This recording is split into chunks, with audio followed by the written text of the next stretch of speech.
That was Raincoat by Letdown, his latest single. And right now, I'm kind of at a loss for words because not only am I with an artist, a new artist that I absolutely adore, but a new friend that I absolutely adore. And it is an absolute honor that we've been able to hang out so much over the last 6 months. Blake from Letdown, what's up? Nothing much, dude. Just good to be here again. Hell yeah. Stoked. Dude, you basically live here now. Pretty much, man. I love it. So, dude, congratulations on everything. When I first met you, you were just Letdown. Now you're alternative radio top 20 Letdown. I suppose so, man. I suppose so. I don't know how to feel about that. The radio is the Wild West to me. I try not to even comprehend it or attempt to understand it, but thankful for it. For sure. And now the project isn't an old project by any means. This is a fairly new project relatively compared to a lot of other bands. I think it's turning 3 this year. Yeah, so very young project right now. So now with that, just being on the radio and having Hate Myself out like that. So just talk about the evolution of that, because Harder to Breathe, obviously, it had its moments, which was awesome. So now talk about having that moment again and kind of just being a little further along in your career, which isn't that too far, honestly, at this point, but having the success of that. And dude, I hear your name everywhere. Like anytime anyone's talking about the next radio artist, rock artist, is Letdown. And I'm not just saying that because you're in front of me. So I saw your face and I'm like, I'm going to tell him it's not because you're right in front of me. So just talk about that a little bit because one, it's a lot of pressure super early on, but two, you're crushing it. Like your set at Bowery Electric for the Big Loud Rock Showcase was incredible. I had so much fun watching it. Thank you so much. And then seeing you play at Orientation Night, Stripped Down was an honor to see you play Stripped Down again. That was fun. So talk about the live set and just the evolution of it so far. The evolution of the live set, that's been... So that whole situation for me was crazy because I was not a performer. Before Letdown, I was strictly a producer. I had played drums, I had played guitar in some bands, but I never really thought I was gonna be a front guy. And even when I did start writing music, when I guessed the inception of Letdown, I never thought, one, it would go anywhere. Two, if it did go anywhere, I never thought I was gonna play a show. Yeah, it was just like this thing that was gonna exist on the internet, and I wanted to do these songs, and they were just for me. Yeah. So I did in the very beginning. I struggled with the live thing. It was hard to find that. I was uncomfortable in front of people. The technicality of it was a little over my head. But it's been the last couple years really just grinding, touring constantly, playing every show we can, doing all the stripped down stuff. It's evolved in a lot of interesting ways. I definitely have become a lot more confident. I've definitely figured out my groove. Even if the groove is tuning all the songs down, because I realized half the shit I write is impossible to fucking do live, which I think a lot of artists deal with anyway. Yeah. But I think it's been it's almost been night and day. My very first show ever was Wicker Park Fest in Chicago, and I was actually recently watching a video on my Instagram of it, and just the whole time I had one eye open, and I was like, oh no, no, you didn't. How did you guys like this? I wanted to message the 50 people there and be like, how? Why? They stuck with me though, man. I'm not mad at it. Things have been going great. The live sets, I'm thinking I'm in the best place I've been live. I'm actually really proud of it now, which is something that took me a very long time to feel. Yeah. The shame's kind of going away about it. I think I'm just really excited and proud of it. Hell yeah. There shouldn't be any shame because all these songs absolutely rip. And now songs like Crying in the Shower. Dude, do you write these stripped down first and then go full band? Or do you go just write it the normal way and then, okay, cool, this is how I imagine it being played acoustic and stripped down? Yes, all the songs are written. Everything I write is always full band, full production first. It's sad to say this acoustic strip stuff started with like me having about a 10-hour notice to play an acoustic show. And I was just like, shit. The first one was terrible. And then I finally I've had a few different guys play guitar for me and a couple different drummers and stuff. And this core group we've had for the last year and a half, we finally sat down very recently, and figured it all out. Yeah. And actually rehearsed an acoustic set, not just, yo, you know that song we play? Can you do it on an acoustic guitar? Which is how it's kind of been. Yeah. And I think, a lot of people probably deal with that too. But yeah, we've been actually honing the acoustic side of it a lot. I love that because Stripped Down, it's such a beautiful voice too. Thank you. Yeah, it's really very much enjoy it. And I got a private performance at the Idobi studio that one time too. You did. Yeah. That was the most hungover I've ever been in my life. I was probably so high the whole time. I remember Dom, he was like, I feel like I kind of blacked out halfway through that. And I was like, I don't remember playing these songs at all, dude. Pretty sure I'd smoked a joint right before you guys got there. And I'm like, here we go. Shit. Good luck, everyone. This interview might get derailed real quickly. That was a fun interview. That was a very very fun. fun interview. That was fun. We laughed a lot. It was awesome. And now I've seen you on both coasts, which is awesome. And then this summer, hopefully I'll see you more because you're going to be on idobi Radio Summer School kicking off in Cleveland on a date in July that is between the 10th and the 15th. I don't know which date it exactly is, but I know it's in that time frame. Cleveland's the first show, right? Yep. That's the 10th. Kicks off July 10th in Cleveland, baby. SummerSchoolTour.com. So. Don't quote me. Either way, it kicks off in Cleveland mid-July. Yeah, I'm really excited about summer school, dude. Dude, That's gonna be a lot of fun. It's gonna be awesome because Letdown never was able to play Warped Tour because you started the band after Warped Tour ended. I did miss the Warp Train. Yeah, so how do you feel going into this tour right now? Because it's kind of like a very warped aspect. We're building a community, all these up-and-comers. So talk about how excited you are to hop on the tour and just have 5 other dope artists who are definitely down to hang all the time. I'm speaking on behalf of everyone, so if you don't hang, don't. I'm going to tell everyone. Fish said we're all hanging. Yeah. So we're hanging every night. Fish is called out every time he's gone out with you guys. We have to hang every night. You're going to get a text from me. Home team said they don't want to hang tonight. Be like, come on, Dad. Can you call them? Brian, just get out there, man. But no, dude, I'm beyond excited. The biggest challenge for me with this tour has been choosing the songs. It is the shortest set I've ever played in my life, and having to figure out what I want to do for that has been destroying my emotions because I have so many ones that I want to do. I think we've narrowed it down to the perfect set. Yeah. I think it's high energy, straight bangers, quotation marks around bangers because I'm a little fucking biased. But no, I'm really excited. I'm really excited to get to know a couple of the bands I don't know. I'm not really familiar with Honey Revenge. I know the music, but we've never really spoken, and I'm really excited about that. Same with Stand Atlantic. I don't really know anything about them other than what I've learned so far being a part of the summer school tour. So I'm really excited to get to know them. Hell yeah. And to just see everybody behind the scenes. I know Seeing Queen's boyfriend, Joey, lives in Nashville. I see him all the time. Oh, I'm hell stoked yeah. to hang with him. I hear some crew members of other bands or other guys in Nashville I know. So sick. I think it's going to be a one big happy family. I think so too. I can't wait. Either that or the biggest drama Nashville fest you ever heard in your life. It's going to be Jersey Shore. It goes one or two ways. I don't think there's a middle ground. No. Either way, it's going to be exciting. I love that. I'm very excited. I'm excited to see the hangs, and I'm excited to see the collaborations that come out after it because I know at least one. Well, it has to be 2 artists. At least 2 artists are going to collaborate together. Definitely. Yeah, by the end of this tour, which is going to be awesome. 100%. And if I were ever to drunkenly race scooters down Ventura Boulevard in 2019 with a band, it might have been Stand Atlantic. So I was going to say, I bet you Magnolia Park and Home Team. No, it was Stand Atlantic. Yeah. Damn. But either way, I digress. So now, obviously, Raincoat came out in May, and right now when we're doing the interview, it's basically the end of June, and then the tour kicks off in July. Can we expect maybe a new song during or before the tour? We can expect a new song right as this tour kicks off. Hell yeah. I don't have the release date because we're toying with 5 different dates, I think. But we've got a new one coming out, and it's going to come out right at the start of tour. And we might play it the whole tour. Might put it on halfway through the tour. We don't know. We're going to see what happens. I love that. I love the uncertainty. I'm always uncertain. And that's what makes it great. I don't choose till the last minute. And then there's no expectations. Facts. Exactly. Or plenty. I don't know. Yeah, who knows? Cares? So now, being out in Nashville, obviously that's become kind of the writing capital for everyone at this point, especially Cameron Walker, who should move back to Los Angeles, but he is killing it. We're never going to do one of these without bringing him up. Have to, every single time. Cameron Walker, been in LA for a week, hasn't fucking told me. Or me. He hit me yesterday. I'm just going to tell the whole story. He hit me yesterday. He's like, "Yeah, are you going to starting line tomorrow?" I'm like, that's a really out-of-pocket random question to ask. And then also I was kind of wondering why he was sending me demos all week. Because he was in LA. He's been writing sessions. He's sending you all the demos. Yeah. And I'm like, these are sick. And I'm like, oh, he must be here. But he's like, are you going to starting line? And I was like, yeah, are you? And he's like, yeah, I'm here. I'm like, oh, sick.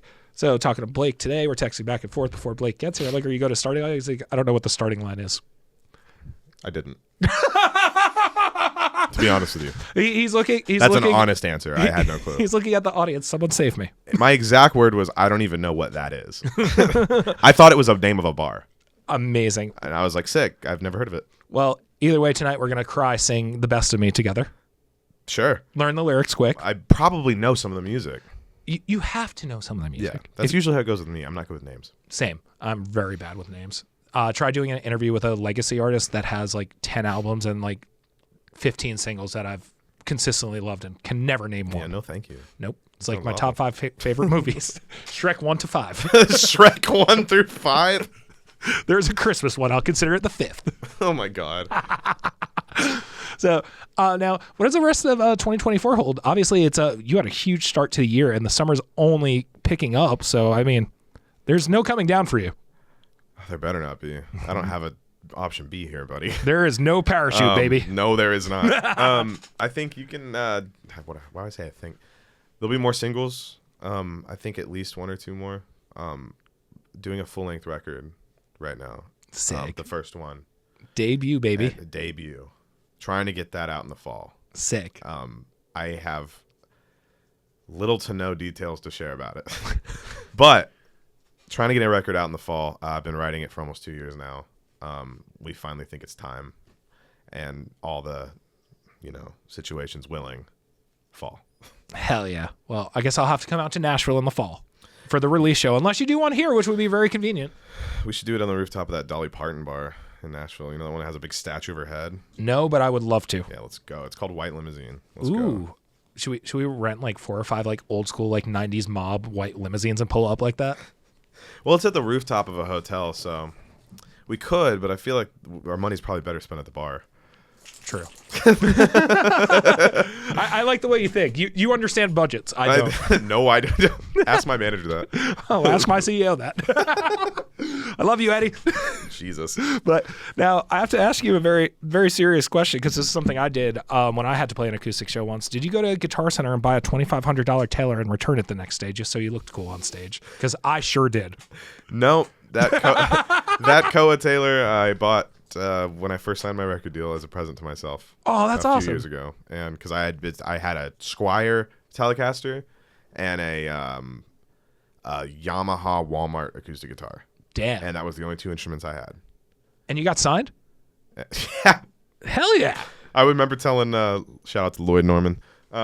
He's one of the heads at the rock label, and I remember telling him, he was telling me how these guitar parts I was doing were sick, and I was like, that's a fucking $55 guitar. He was like, don't tell me that. With a multi-million-dollar talent behind it. That just goes to show, man. Plugins do a lot of work. Or being a shout great out to player. Neural DSP. Shout out to Splice. Quad Cortex. Shout out to searching non-copyrightable Endorse pop me. punk. That's how I do my commercials on Adobe. I just search non-copyright pop punk instrumental. You can use AI now, man. It's so much work. Yeah, I know. It's so much I don't want to put someone else through that. So much work to watch a computer make this song for me. Yeah, it's like, fuck that. No. So much work. Hell yeah. So now I'm excited. Are you planning on dropping any music videos as well for the rest of the year? Yes, I do plan on dropping music videos. That whole situation is up in the air. There's treatments being tossed around, director choices being tossed around. I think for now we're focusing more on the music side than the visual side, but the visual side is very important to me. Yeah. So that's something I will be obsessing over until it actually comes to fruition. Hell yeah. Well, if you need a director, I know one. Oh. I could hold an iPhone very nicely. I just discovered cinematic mode. It's like portrait mode for video. Dude, you should try just horizontal. Ooh. If only I had a 0.5 option in cinematic too. Damn. Oh, chef's Just kiss. got 0.5. If only I could fisheye this 4K. It's 60 frames. I'm on ChatGPT. DP terms to yell out while filming on an iPhone. DP terms. Yeah. All you have to do is say the word gaffer about 12 times a day and you'll be fine. Yeah, and ask where my coffee is. Where's your coffee? Yeah. And then consistently Where's ask, my light? Or consistently ask the lead actor what their name is. Right. Yeah. While absolutely. smoking a cigarette. Absolutely. That I also put out on that actor. Yeah. You're not actually smoking it. It's just always lit in your hand. It's a prop cigarette. Yeah. No, it's real. We don't smoke. Exactly. So fucking funny. Hell yeah. Well, Blake, thank you so much for coming by. It's always a pleasure getting to talk with you. Anytime I get a text message or know I'm going to hang out with you, it's a great day. So to see you in person The and hang feeling's out. fucking mutual, dog. Oh, I love it. And I think this is 2 a day for us. Yeah, it definitely is. We got tonight too. Yeah, we do. The day is young. We get to go to your, the bar I love, the starting line. The starting live located in LA Live. Dude, I'm not gonna bust your balls anymore about this. But fucking Taylor Swift name dropped the starting line in one of her new songs. Really? Yeah, and I think Well, that's Black another Dog. artist I don't know any songs of. I know the first record. I was in high school. I won't lie, I didn't listen too much to the new record, but I did listen to that song when people were I posting know the about hits, I think. it. Yeah. We all do. Yeah. But man, 1989 is probably one of my favorite produced records ever. Really? Yeah. Who produced it? I think Jack Antonoff did a lot of it. That sounds about right. Yeah, but Serban probably too. I'm not too sure. Yeah. But yeah, no, I always skip Welcome to New York. I don't like that song. So I start on track 2. Yeah, I'd skip it too. Yeah. I don't even know that song. The amount of times I've flown into JFK and heard that song, I'm like, I'm good. I'm so sorry for the amount of times you've flown into JFK. I have to go home to my mom sometimes. God, JFK is a nightmare now. I'm a LaGuardia fan. I haven't flown out of LaGuardia in probably 10 years It's now. just like 10 shopping malls all connected together, and then, hey, look, there's planes. Yeah. And then they also have breakfast pizza at one of the terminals. I think the Spirit Really? terminal. Yeah. Well, God forbid you go to the wrong terminal at LaGuardia. Oof. You're missing your flight. Yeah. You'll be there 2 hours before and still miss your fucking flight. If you're Or wrong. God forbid you have a layover in Atlanta, you're missing it no matter what. I try to not have layovers in Atlanta. It happened once going to North Carolina, and I still don't understand it logistically. Why did I fly from Long Island to Atlanta to fly back to North Carolina? I had a flight once going to New York that flew me to Chicago first. Really? And I was like, that's like the opposite north. And then, I don't know. I remember being 18, and then we're going to play some more music by you and stop talking about airplanes and flight patterns. But my family was flying from California to Hawaii, and they're like, do you guys want a layover option for like $100 cheaper per ticket? And I remember going, where the fuck do we lay over? They flew you to Phoenix to fly you to... It's like, what? Where are we laying over? Yeah, Catalina? Like I'm no Magellan. Could you imagine walking up to the plane, you see it has like those water feet on it? Yeah. Like, oh, shit. It's like, oh, this is like Red Rocks. I have to actually do physical activity to get the reward now. Oh, my God, dude. Don't get me started on Red Rocks. Those stairs will beat the shit out of you. The stairs weren't even the worst part for me. Granted, I lost my breath while trying to drink a fucking pina colada while walking down the stairs. But we drove past Will Call, and I will tell this story on every show so no one ever does this. We drove because our friend in Colorado was like, oh, guys, I'll just drive to the show. I think it's free parking, whatever. So we passed Will Call and got to the top of the venue, and we had to take Will Call Trail for a mile down to the box office. I'm like, I'm going to a fucking all-time low show. I didn't stretch before this. And my jeans are a little too skinny to be doing this too. Well, the first time I went, we didn't know that you could drive to the fucking top. Oh, no. We thought the parking lot at the bottom was the parking lot. Oh, no. And turns out the line of people we saw walking up that 3-mile-long staircase up to the top was just hikers, not the fans that we thought we were following. So my TM gave up. He just stayed down at the bottom. Oh, my God. Yeah, it wasn't fun. No, it I've never been so out of breath in my life. Yeah, no, it took me a while to recover from that. And those steps are also like 2 feet tall per step. Yeah. No, I don't like how Colorado assumes people are in shape. People there are genuinely in better shape, though, probably. So much better shape. It's like Europe. Dude, it literally looked like Europe in the town I was staying in. It was like apparently like the premier hiking town, and then there's my fat ass smoking a fucking Shirley Temple Maybe flavor. we should move to Colorado. Maybe instead of going on a diet, I'm just gonna move to Colorado. Maybe the altitude's not good for you. Yeah, whatever. We'll figure it out. I don't know. All I know is like people are hiking and sweating and wearing weighted vests. It's like 9 a.m. and I have a Shirley Temple Jeter just smoking in front of his apartment. And I'm like, top of the morning to you guys too. Top of the morning to okay. Top of the mountain to you guys too. Jesus. All right, Fish. I had to make a hiking pun somewhere. They didn't appreciate it either. Successful. Yeah. Well, it happened. I don't know if it's successful or not. But either way, how can everyone keep up with Letdown? What's the Twitter, Facebook, Instagram, Spotify, TikTok? It is all Letdown. It is Amazing. at Letdown. Letdown.com will take you everywhere you want to go. It's at Letdown on every single thing. Unless you're using my mom's phone and you search Letdown and it's just a picture of me. Same. Why the fuck are you on my mom's phone, dude? Big same. Oh, wow. Wow. Why are you in my mom's phone? Oh, God. Well, we're going to have to talk about this off camera. So either way, I want to play one more song from you. And also, I cannot thank you enough for coming by the studio. Very excited for you to be on idobi Radio Summer School all summer long. And getting to just do stuff like this with you is an absolute honor for me every single time. So thank you again for coming by. Thank you. I love it. Of course. You come back literally whenever. Oh, you're going to regret that. No, I won't. There's a bagel place down the block. We're set. Can't complain. Hell yeah. So I'm going to play one more song for me. What song do you want me to play? Let's go with Hate Myself, dog. Hell yeah. I've heard that once or twice today since you've been at the studio. Really? Yeah, it's been on the station like I think twice since you've been in. Run it back. Hell yeah. Here's Hate Myself by Letdown. Catch Letdown on Summer School, idobi Radio Summer School all summer long. Summerschooltour.com is where you can buy tickets for that.